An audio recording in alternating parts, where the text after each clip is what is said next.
بسم اللہ الرحمن الرحیم۔ حضرت ابراہیم علیہ السلام نے جب خانہ کعبہ شریف کی تعمیر فرمائی تو آپ نے 5 پہاڑوں کے پتھر خانہ کعبہ شریف کی تعمیر کے لیے منتخب کیے، ان کا انتخاب کیا۔ پہلا طور سینا، وہ پہاڑ جہاں حضرت موسیٰ علیہ السلام کو اللہ رب العزت کا نور نظر آیا تھا۔ دوسرا طور سینا، جس کی اللہ رب العزت نے قرآن میں قسم کھائی ہے۔ اور تیسرا کوہ لبنان، جس پر حضرت عیسیٰ علیہ السلام قرب قیامت اتریں گے۔ چوتھا جودی پہاڑ، جس پر حضرت نوح علیہ السلام کی کشتی آ کر ٹھہری تھی۔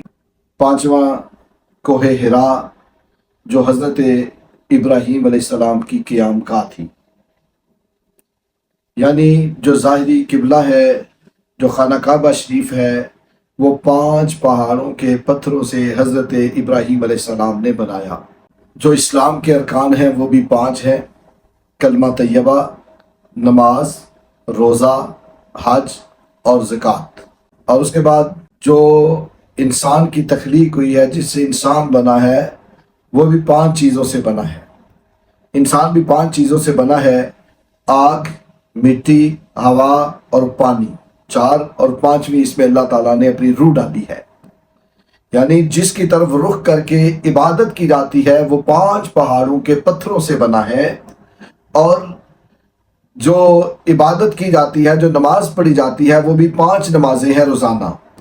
اور جو عبادت کرتا ہے وہ بھی 5 چیزوں کا مجموعہ ہے۔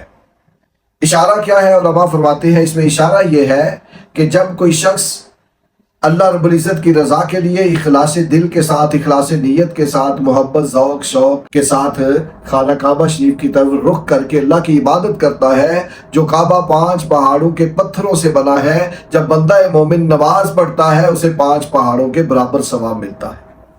اللہ اکبر۔ اللہ رب العزت کی بارگاہ میں دعا ہے ہمیں 5 گانہ نماز باجماعت ادا کرنے کی توفیق عطا فرمائے۔